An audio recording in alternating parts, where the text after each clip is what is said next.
ಧನುಸ್ಸು ರಾಶಿ ಖಾಸಗಿ ಕ್ಷೇತ್ರದಲ್ಲಿ ಕೆಲಸವನ್ನು ಮಾಡ್ತಕ್ಕಂಥವ್ರಿಗೆ ಬೇರೆ ಯಾವುದೋ ಸವಲತ್ತುಗಳ ಅಥವಾ ಅನುಕೂಲತೆಗಳ ಸೂಚನೆ ಸಿಕ್ಕುವಂಥದ್ದು.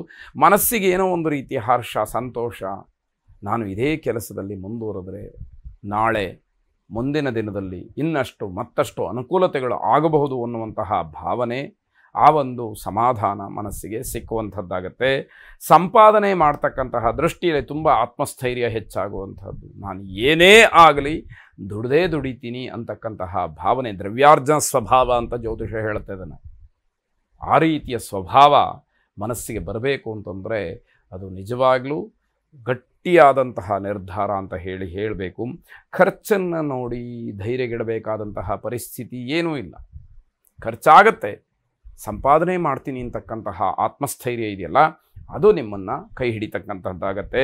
ವ್ಯವಹಾರದಲ್ಲಿ ಒಪ್ಪಂದಗಳಾಗಲಿ ಮಾತುಕತೆಗಳಾಗಲಿ ಆಗುವಂತಹ ಸಾಧ್ಯತೆಗಳು ಹೆಚ್ಚಾಗಿರುತ್ತೆ. ಆದರೆ ದಿನಶುದ್ಧಿಯನ್ನು ನೋಡಿಕೊಂಡು ಆ ಕೆಲಸಕ್ಕೆ ಮುಂದಾಗಬೇಕಾದಂಥದ್ದು ಅತಿ ಮುಖ್ಯವಾಗುತ್ತೆ. ಯಾಕೆ ಅಂತಂದರೆ ಈ ದಿವಸ ತೆಗೆದುಕೊಳ್ತಕ್ಕಂತಹ ಕೆಲವು ವ್ಯಾವಹಾರಿಕವಾದಂತಹ ನಿರ್ಧಾರ ನಿಮಗೆ ಅಷ್ಟೊಂದು ಸೂಕ್ತವಾಗಿ ಇಲ್ಲದೇ ಇರತಕ್ಕಂಥದ್ದಾಗ್ಬೋದು. ಇದರ ಬಗ್ಗೆ ನಂಬಿಕೆ ಇಲ್ಲದೆ ಇರತಕ್ಕಂಥವರು ನಿಮ್ಮನ್ನು ವ್ಯವಹಾರಕ್ಕೆ, ಯಾವುದೋ ಒಪ್ಪಂದಕ್ಕೆ ಇವತ್ತು ಬಲವಂತ ಮಾಡುವಂತಹ ಸಾಧ್ಯತೆಗಳೂ ಇರಬಹುದು. ಎಲ್ಲವನ್ನೂ ಸರಿಯಾಗಿ ಗಮನಿಸ್ಕೊಳ್ಬೇಕಾದಂತಹದ್ದು. ವಸ್ತುಗಳನ್ನು ವಿತರಣೆ ಮಾಡ್ತಕ್ಕಂಥವ್ರಿಗೆ ಲಾಭ ಸಿಕ್ಕುವಂತಹ ದಿವಸ. ಮನೆಗೆ ಬಂದಂತಹ ಅತಿಥಿಗಳಿಂದ ನಿಮ್ಮ ವೈಯಕ್ತಿಕವಾದಂತಹ ಕೆಲವು ಕೆಲಸಕ್ಕೆ ಅಡ್ಡಿಯಾಗುತ್ತೆ. ಯಾವುದೋ ವಿಷಯವನ್ನು ಮಾತಾಡ್ತಾ ಇರ್ತೀರಿ, ಅವರು ಅಲ್ಲಿ ಮೂಗುನ್ ತೂರಿಸ್ತಾರೆ, ಅವರದ್ದೇ ಆದಂತಹ ಸಲಹೆಗಳನ್ನು ಕೊಡ್ತಾರೆ, ಅಥವಾ ನಿಮಗೆ ಒತ್ತಡವನ್ನು ಹೇರ್ತಾರೆ. ಇದು ಯಾವುದೂ ಕೂಡ ನಿಮ್ಮ ಮನಸ್ಸಿಗೆ ಸಮಾಧಾನ ಆಗದೇ ಇರತಕ್ಕಂಥದ್ದು. ಮಹಾವಿಷ್ಣುವನ್ನು ವಿಶೇಷವಾಗಿ ಪ್ರಾರ್ಥನೆ ಮಾಡಿ ಶುಭವಾಗಿ. ಮಕರ ರಾಶಿ, ಬೆಲೆ ಬಾಳ್ತಕ್ಕಂತಹ ವಸ್ತುಗಳನ್ನು ಖರೀದಿ ಮಾಡ್ತೀರಿ. ಇದರಿಂದ ಸ್ವಾಭಾವಿಕವಾಗಿ ಸಂತೋಷ, ಸಮಾಧಾನ ಸಿಕ್ಕುವಂಥದ್ದು. ಅನುಭವಿಗಳ ಉಚಿತವಾದಂತಹ ಸಲಹೆಗಳನ್ನು ಹಾಗೆ ಅವರ ಮಾತುಗಳನ್ನು ಪಡ್ಕೊಳ್ಳೇಬೇಕಾದಂತಹ ಅನಿವಾರ್ಯತೆ ನಿಮಗಿರುತ್ತೆ. ಅಂತಹ ಕೆಟ್ಟ ಧೈರ್ಯವನ್ನು ಕೂಡ ನೀವು ಮಾಡೋದಕ್ಕೆ, ಸಾಹಸವನ್ನು ಮಾಡೋದಕ್ಕೆ ಮುಂದಾಗುವಂಥದ್ದಿರುತ್ತೆ. ಕುಟುಂಬದಲ್ಲಿ ಸಂತಸದ ವಾತಾವರಣ ಇದ್ದರೂ ಕೂಡ ಸಮಾಧಾನ ಇರೋದಿಲ್ಲ. ಯಾಕೆ? ಈ ಸಮಾಧಾನ ಅನ್ನುವಂಥದ್ದು ಎಲ್ಲೂ ಕೂಡ ಸಿಕ್ಕುವಂಥದ್ದಲ್ಲ.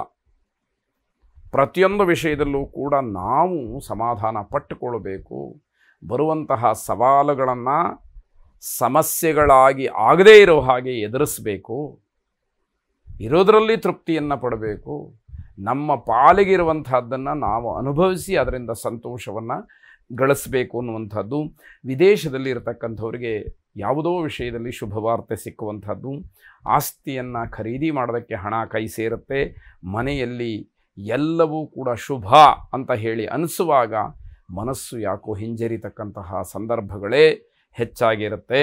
ದಿನಪೂರ್ತಿ ಅಧೈರ್ಯದಿಂದ ಕೆಲಸವನ್ನು ಮಾಡ್ತೀರಿ. ಧೈರ್ಯವೇ ಇಲ್ಲ, ಏನು ಮಾಡಿದರೆ ಏನಾಗುತ್ತೋ ಅನ್ನುವ ಭಾವನೆಗಳೇ ಹೆಚ್ಚು.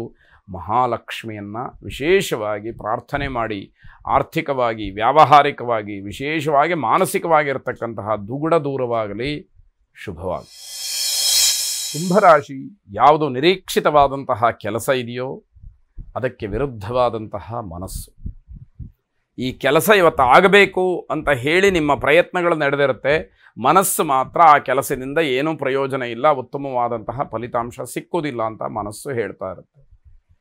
ಪ್ರಾಮಾಣಿಕವಾಗಿ ಪ್ರಯತ್ನಪಟ್ಟಂತಹ ಕೆಲಸವನ್ನು ನಂಬೇಕಾ, ಮನಸ್ಸಿನಲ್ಲಿ ಹೇಳ್ತಾ ಇರತಕ್ಕಂತಹ ಆಲೋಚನೆಗಳನ್ನು ನಂಬೇಕಾ ಅನ್ನುವಂತಹ ಗೊಂದಲ ನಿಮ್ಮನ್ನು ಕಾಡುವಂತಹ ದಿವಸ. ನಿಮ್ಮ ಆಸೆಗಳಿಗೆ ಹಿನ್ನಡೆಯಾಗತ್ತೆ. ಆದರೆ ನಿಮ್ಮ ಪ್ರಯತ್ನ ಅಲ್ಲಿ ವಿಫಲವಾಯಿತು ಅನ್ನುವಂಥದ್ದು ಅರ್ಥ ಆಗ್ತಾ ಹೋಗುತ್ತೆ.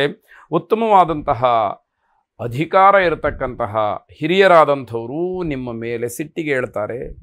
ಅದರ ಅರ್ಥ ನಿಮ್ಮ ತೀರ್ಮಾನ, ನಿಮ್ಮ ಪ್ರಯತ್ನ ಸನ್ಮಾರ್ಗದಲ್ಲಿ ಇಲ್ಲ ಅನ್ನುವಂಥದ್ದು ಗೊತ್ತಾಗ್ತಾ ಹೋಗುತ್ತೆ. ಪ್ರಯಾಣ, ಪ್ರವಾಸ ಇತ್ಯಾದಿಗಳೆಲ್ಲ ರದ್ದಾಗಬಹುದು. ಕಾನೂನಿನ ಚೌಕಟ್ಟಿಗೆ ತಲೆಯನ್ನು ಬಾಗಬೇಕಾದಂತಹ ಪರಿಸ್ಥಿತಿ ಬರಬಹುದು ಅಂತ ಅರ್ಥ. ಬೇರೆಯವರನ್ನು ಅವಲಂಬನೆ ಮಾಡಬೇಕಾದಂತಹ ಕೆಲಸಗಳು ಅರ್ಧಕ್ಕೆ ನಿಂತು ಹೋಗುತ್ತೆ. ಯಾರೂ ಕೂಡ ಸಹಕರಿಸೋದಿಲ್ಲ. ಇಲ್ಲಿ ನಿಮ್ಮ ನಡೆ, ನುಡಿ, ಪ್ರಾಮಾಣಿಕತೆ, ಆಡ್ತಕ್ಕಂತಹ ಮಾತು ಬಹಳ ಮುಖ್ಯವಾಗುತ್ತೆ. ದೈನಂದಿನವಾದಂತಹ ಶಿಸ್ತೇನಿದೆ ಅದು ಅಸ್ತವ್ಯಸ್ತವಾಗ್ತಕ್ಕಂಥದ್ದು. ಎಲ್ಲವೂ ಕೂಡ ವ್ಯತ್ಯಾಸವಾಗುತ್ತೆ. ಮನಸ್ಸಿನಲ್ಲಿ ಏನೋ ಒಂದು ರೀತಿಯ ಗಾಬರಿ, ಹೆದರಿಕೆ, ಆತಂಕ, ಭಯ ಇತ್ಯಾದಿಗಳನ್ನು ನೋಡಬೇಕಾದಂಥದ್ದು. ಅಯ್ಯಪ್ಪ ಸ್ವಾಮಿಯನ್ನು ಪ್ರಾರ್ಥನೆ ಮಾಡಿ ಶುಭವಾಗಿ. ಕೊನೆಯದಾಗಿ ಮೀನರಾಶಿ, ಈ ದಿವಸ ಕೆಲವು ಕೆಲಸಗಳು ಬಹಳ ಬೇಸರದಿಂದ ಮುಕ್ತಾಯವಾಗುತ್ತೆ. ಆ ಕೆಲಸ ಮುಗಿಸಲೇಬೇಕು, ಅನಿವಾರ್ಯ. ಆದರೆ ಸಂತೋಷದಿಂದ ಸಮಾಧಾನದಿಂದ ಆಗ್ತಕ್ಕಂತಹ ಕೆಲಸಗಳ ಅಲ್ಲ ಅನ್ನುವಂಥದ್ದಾಗುತ್ತೆ. ಮನಸ್ಸಿನ ತೊಳಲಾಟ ಧೈರ್ಯವನ್ನು ಗೆಡಿಸುತ್ತೆ. ಮನಸ್ಸಿನಲ್ಲಿ ಏನೋ ಹಿಂಸೆ ಆಗ್ತಾ ಇದೆ, ಹೇಳ್ಕೊಳ್ಳೋಕ್ಕಾಗ್ತಾ ಇಲ್ಲ, ಧೈರ್ಯವೂ ಕೂಡ ಬರ್ತಾ ಇಲ್ಲ ಅನ್ನುವಂಥದ್ದು. ಸಹೋದ್ಯೋಗಿಗಳಾಗಲಿ, ಮಿತ್ರರಾಗಲಿ, ಬಂಧುಗಳಾಗಲಿ ನಿಮ್ಮ ವರ್ತನೆಯಲ್ಲಿ ತಪ್ಪನ್ನೇ ಎತ್ತಿ ತೋರಿಸ್ತಾರೆ. ಅದು ಇನ್ನಷ್ಟು ಆತಂಕಕ್ಕೆ ಕಾರಣವಾಗುತ್ತೆ. ಸಣ್ಣ ಪುಟ್ಟ ವಿಚಾರಗಳಿಗೆ ಮಿತಿಮೀರಿ ಮಾತಾಡಬಾರ್ದು. ಯಾವುದೋ ಒಂದಷ್ಟು ಮಾತುಗಳು ಬರುತ್ತೆ, ಅದನ್ನು ನಮ್ಮ ಯೋಗ್ಯತೆಗೆ ಅನುಸಾರವಾಗಿ ನಾವು ಕ್ಷಮಾ ಮಾಡಬೇಕಾದಂಥದ್ದು ಅಥವಾ ರಾಜಿ ಸಂಧಾನಗಳನ್ನು ಮಾಡಿಕೊಳ್ಬೇಕಾದಂಥದ್ದು ಬಹಳ ಮುಖ್ಯವಾಗುತ್ತೆ. ಇಲ್ಲದೇ ಇದ್ದರೆ ಜೀವನ ಕಷ್ಟ ಸಾಧ್ಯ.